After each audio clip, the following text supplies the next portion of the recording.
Hello champions, welcome to Edro engagement. Dear student, आज भिडियोटी specially तुम मानकर क्लास 6 ओडिया मीडियम पिलांई आपण मैंने प्रीवियस वीडियो समस्ते देखी थे भावुची से प्रीवियस वीडियो रे आमे सब बही कौन चेंज है नुआ नुआ कौन सब बही आड है से विषय वीडियो रे मु डिटेल्स रे तुम मानक सब कंप्लीटली बुझाई थिले। अच्छा, मु आपण मानकर बही चेंज होगा विषय रे कि को बही सब नुआ आड होती नुआ बही सब चेंज हो तार नुआ ना कौन है यह सब आम कम्प्लीटली से वीडियो रे बुझा जाइए। तो समस्ते यही वीडियो को देखा पूर्व आग आम चैनल को विजिट करी से प्रीवियस वीडियो को आग देखी नेबे। अच्छा, तो पिला माने जी भी चैनल आज नुआ अच्छा प्लीज चैनल को आग सब्सक्राइब करेंगे कारण सब्सक्राइब करने द्वारा कौन हम ना जहाँ भी वीडियो चैनल जहाँ भी वीडियो पड़ो से वीडियो आमको आग शो कर जहाँद्वारा कि आम आगुआ वीडियो देखी अलग पिला अपेक्षा आग पाठ पढ़ी पार। अच्छा,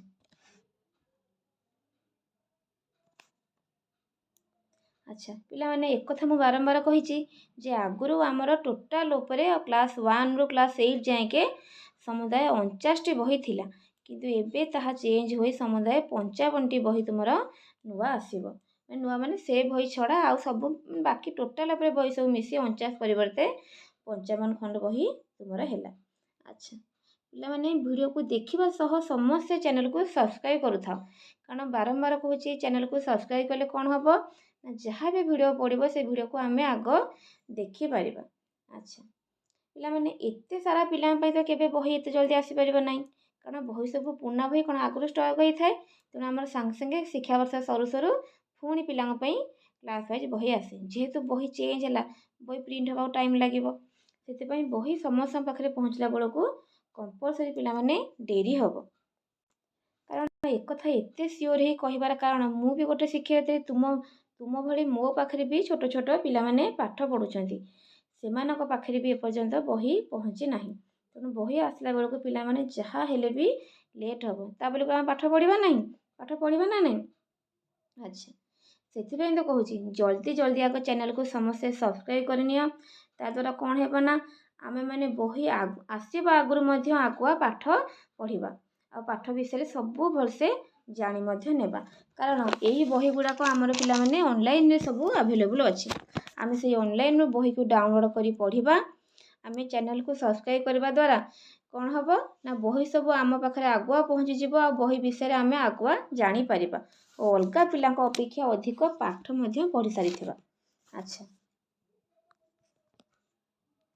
हो एबे पिला माने चलो आज वीडियोटी को स्टार्ट करवा किंतु स्टार्ट करवा पूर्व जी भी नुआ अच्छा आग चैनल को सब्सक्राइब कर वीडियोटी भल लगे लाइक कर एमती कि जहाँ भी बुझी नहब मत कमेंट मध्यम जनइले मुझे निश्चित रूपे तुम समाधान करने को चेष्टा करी। अच्छा, आज वीडियो रे आम क्लास 6 रो साइंस बहीर सिलेबस विषय को आग सिलेबस विषय आग जाना देन यापर मो विषय अनुजाई प्रत्येक विषय अनुजाई सेपरेट सेपरेट माने अलग अलग वीडियो निश्चित रूपे आनिबे प्रत्येक विषय को भलसे बुझाइबा सह विषय प्रश्न उत्तर भी आम समस्ते मिसिकी करवा। तेबे चलो चैनल को सब्सक्राइब करी वीडियो को आग को बढ़ाइबा। अच्छा, पिला माने एटा हेउची तुम मानकर क्लास 6 रो विज्ञान बही जार नाम हेउची जिज्ञासा। अच्छा, अच्छी ना नहीं समस्त स्क्रीन की देख बहीर नाम हेउची जिज्ञासा जहाँकि षष्ठ श्रेणीर विज्ञान बही मु एक कथा आग वीडियो भी बुझेइछि जे बहीर नाम खाली विज्ञान बही न होइकि तुमर जिज्ञासा कहीं है। अच्छा, पिला माने आगुर समस्या पुराणा बही देखि जे पुराणा बही रे विषय आरंभ सूचीपत्र दबा पूर्व संविधान गोटे प्रस्तावना थाए किंतु नुआ बही रे कौन होइछि ना जातीय शिक्षा नीति 2020 गोटे प्रस्तावना देइछि माने जातीय शिक्षा नीति अनुसार तुम बही सब केमिति चेंज है बही सब को नुआ कथा तुम आड है से सब विषय तुम धारणा होगापाई बही रे प्रस्तावना देइछि जातीय शिक्षा नीति उपरे। अच्छा, या पर कौन है ना पुस्तक विषय देइछि माने पुस्तक विषय माने मु कहली जे पुस्तकर बहीर नाम विज्ञान बही न होइकि कहीं जिज्ञासा दिगला ता विषय डिटेल्स एथिरे ଦିଆଯାଇଛି। ତୁମ ବହି ଆସିଲେ ସମସ୍ତେ ଏହାକୁ ଆଗ ପଢ଼ିକି ଜାଣିବ ଯେ ମୋ ବହିର ବିଜ୍ଞାନ ବହିର ନାମ ଜିଜ୍ଞାସା କାହିଁକି ହେଲା। କାହିଁକି ଦେଖାଇଛି ଜିଜ୍ଞାସା ପୁସ୍ତକର ପ୍ରାଥମିକ ଲକ୍ଷ୍ୟ ହେଉଛି ଶିକ୍ଷାର୍ଥୀମାନଙ୍କୁ ମାନେ ତୁମମାନଙ୍କୁ ଯେଉଁମାନେ ପାଠ ପଢ଼ୁଛ ସମାଜରେ ଦାୟିତ୍ୱବାନ ନାଗରିକ ଭାବରେ ପ୍ରସ୍ତୁତ କରିବା। ସେଥିପାଇଁ ଲିଙ୍ଗ, ପରିବେଶ, ସ୍ୱାସ୍ଥ୍ୟ ଓ ସ୍ୱଚ୍ଛତା, ଜଳାଭାବ ଓ ଶକ୍ତି ସଂରକ୍ଷଣ ଭଳି ବିଭିନ୍ନ ପ୍ରସଙ୍ଗ ବିଷୟରେ ସଚେତନତା ସୃଷ୍ଟି କରିବା ହେଉଛି ଏହି ବହିର ପ୍ରୟାସ। ଆଚ୍ଛା, ଆଉ ଏଇ ବହି କ'ଣ କରେ ନା ସହଭାଗୀ ଶିକ୍ଷଣ ଓ ଦଳଗତ କାର୍ଯ୍ୟକୁ ପ୍ରୋତ୍ସାହିତ କରେ। ମାନେ ସମସ୍ତେ ମିଶିକରି ଗୋଟେ ଦଳ ଗଠନ କରି ପାଠ ପଢ଼ିବା। ଆଚ୍ଛା,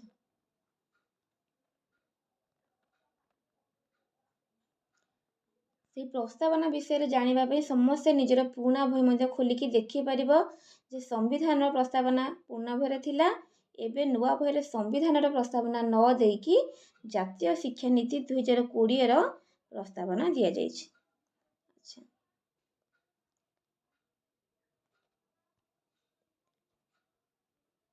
ତାପରେ ତୁମର ପ୍ରଥମରୁ ଯେଉଁ ବନ୍ଦେ ଉତ୍କଳ ଜନନୀ ସଙ୍ଗୀତଟା ଦେଇଛି, ତାପରେ ଆସିଲା ତୁମର ପିଲାମାନେ ସୂଚୀପତ୍ର। ଆଚ୍ଛା, ଏବେ ସୁଦ୍ଧା ପିଲାମାନେ ବହିର ମୁଖବନ୍ଧ ଗୁଡ଼ିକ ସରିଗଲା।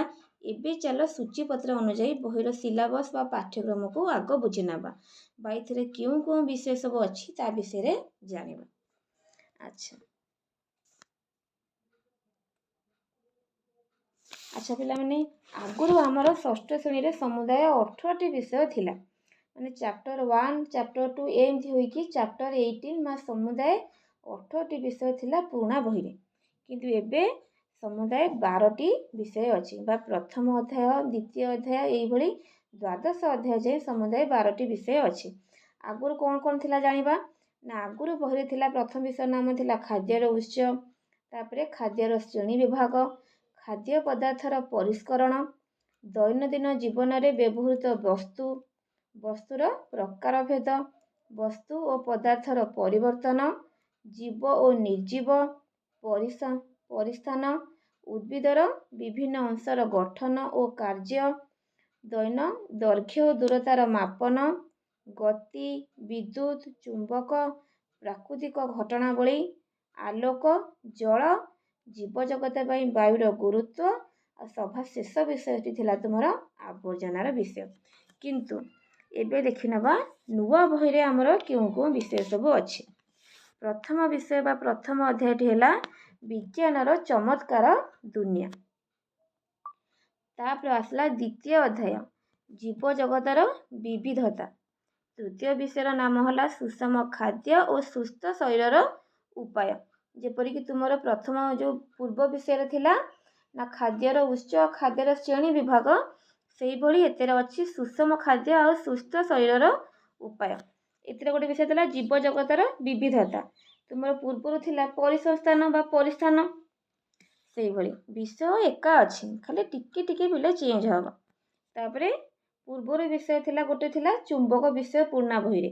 ଏବେ ନୂଆ ବହିରେ ନୂଆ ବିଷୟର ନାମ ଅଛି ଚୁମ୍ବକ ଅନ୍ୱେଷଣ। ସେଇ ଚୁମ୍ବକ ବିଷୟରେ ହିଁ ଆମେ ପଢ଼ିବା।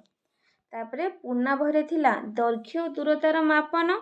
ଏବେ ଆସିଲା ନୂଆ ବହିରେ ଦୈର୍ଘ୍ୟ ମାପ ଏବଂ ଗତି। ତାପରେ ଷଷ୍ଠ ବିଷୟଟି ଆସିଲା ଆମ ଚତୁଃପାର୍ଶ୍ୱରେ ଥିବା ବସ୍ତୁ। ତାପରେ ପୁରୁଣା ବହିରେ କ'ଣ ଥିଲା ବସ୍ତୁ ଓ ବସ୍ତୁର ପ୍ରକାରଭେଦ ଥିଲା। ଏବେ ତାହା ଆସିଲା ଆମ ଚତୁଃପାର୍ଶ୍ୱରେ ଥିବା ବସ୍ତୁ। ସେଇଭଳି ନୂଆ ବହିରେ ବିଷୟ ଦେଲା ତାପମାତ୍ରା ଏବଂ ଏହାର ମାପ। ଆଚ୍ଛା, ତାପରେ ଆସିଲା ଜଳର ବିଭିନ୍ନ ଅବସ୍ଥା। ଆମର ବି ଜଳ ବିଷୟଟା ଷଷ୍ଠରେ ଥିଲା। ତାପରେ ଆସିଲା ପୃଥକୀକରଣର ପଦ୍ଧତି। ତାପରେ ଦଶମ ବିଷୟଟି ଆସିଲା ଜୀବଜଗତର ବୈଶିଷ୍ଟ୍ୟ। ଏକାଦଶ ବିଷୟଟି ହେଲା ପ୍ରାକୃତିକ ସମ୍ପଦ। ଆମ ସେତେବେଳେ ଥିଲା ପ୍ରାକୃତିକ ଘଟଣାବଳୀ। ତାପରେ ଏବେ ଆସିଲା ଦ୍ୱାଦଶ ବିଷୟ ବା 12 ନମ୍ବର ବା ଚାପ୍ଟର 12 ବିଷୟ ହେଉଛି ଆମ ବିଶ୍ୱ। ଏଇଭଳି ଭାବରେ ପିଲାମାନେ ସମୁଦାୟ ତୁମର ନୂଆ ଷଷ୍ଠ କ୍ଲାସ ବିଜ୍ଞାନ ବହିରେ ସମୁଦାୟ 12ଟି ବିଷୟ ଅଛି। ସମସ୍ତେ ଆଗ ବିଷୟ ଗୁଡ଼ାକୁ ଜାଣିଲେ, ଦେନ୍ ଆମେ ଏହାର ପରବର୍ତ୍ତୀ ସମୟରେ ବିଷୟର ପ୍ରତ୍ୟେକ ବିଷୟର ଅଲଗା ଅଲଗା ଭିଡ଼ିଓ ଆଣିବୁ। ଏମିତିକି ପ୍ରଶ୍ନ ଉତ୍ତର ଭିଡ଼ିଓ ମଧ୍ୟ ଆଣିବୁ। ବିଷୟକୁ ଭଲସେ ବୁଝେଇବା ସହ ତୁମକୁ ପ୍ରଶ୍ନ ଉତ୍ତର ବହୁତ ଭଲସେ ବୁଝେଇ ତୁମ ସହ ସେୟାର କରିବୁ। କିନ୍ତୁ ଏସବୁ ଆମେ କେମିତି ଜାଣିବା? ଯଦି ଆମେ ଚ୍ୟାନେଲକୁ ଆଗ କ'ଣ ସବସ୍କ୍ରାଇବ୍ କରିବା, ହଁ କି ନାହିଁ? ତାହେଲେ ଭିଡ଼ିଓ ସେମିତି ଚାଲିବ କିନ୍ତୁ ତୁମେ ଦେଖିପାରିବ ନାହିଁ। ଯଦି କ'ଣ କରିବା, ଆମେ ଚ୍ୟାନେଲକୁ ଆଗ ସବସ୍କ୍ରାଇବ୍ କରିବା, ଯିଏ ବି ନୂଆ ଅଛନ୍ତି, ଯାହାଦ୍ୱାରା କ'ଣ ହେବ, ଯାହା ବି ଭିଡ଼ିଓ ଚ୍ୟାନେଲରେ ପଡ଼ିବ ସେ ଭିଡ଼ିଓକୁ ତୁମେ ଆଗ ଦେଖିପାରିବ। ଅଲଗା ପିଲାଙ୍କ ଅପେକ୍ଷା ଆମେ ଆଗୁଆ ସବୁ ପାଠ ପଢ଼ି ଦେଇଥିବା। ମାନେ ଆମର ସ୍କୁଲ ଯେଉଁ ଛୁଟି ଦିଆହେବ, ସ୍କୁଲ ଛୁଟି ଖୋଲା ବେଳକୁ ଆମେ ସବୁ ବିଷୟରେ ପୁରା ଭଲସେ ପାରଙ୍ଗମ ହେଇସାରିଥିବ, ହଁ କି ନାହିଁ? ତେଣୁ ସମସ୍ତେ ଆଗ ଜଲ୍ଦି ଯାଇ ଚ୍ୟାନେଲକୁ ଆଗ ସବସ୍କ୍ରାଇବ୍ କରିନେବା, ତାପରେ ସବୁ ପାଠ ପଢ଼ିବା। କାରଣ ଏହା ପରେ ମୁଁ ତୁମର ଏହା ପରେ ମୁଁ ସବୁ ବିଷୟର ଭିଡ଼ିଓ ଅଲଗା ଆଣିବି, ତା'ର କୋଶ୍ଚିନ୍ ଆନ୍ସର୍ ମଧ୍ୟ ବୁଝେଇବି। ଆଚ୍ଛା, ଏବେ ସୁଦ୍ଧା ପିଲାମାନେ ଆମର ଆଜିର ଭିଡ଼ିଓଟି ସରିଲା। ସମସ୍ତେ ଭିଡ଼ିଓଟିକୁ ଲାଇକ୍ କରିନେବେ, ଆଉ ଯିଏ ବି ଚ୍ୟାନେଲରେ ନୂଆ ଅଛନ୍ତି ଆଗ ଚ୍ୟାନେଲକୁ ସବସ୍କ୍ରାଇବ୍ କରିନେବେ। Thank you very much.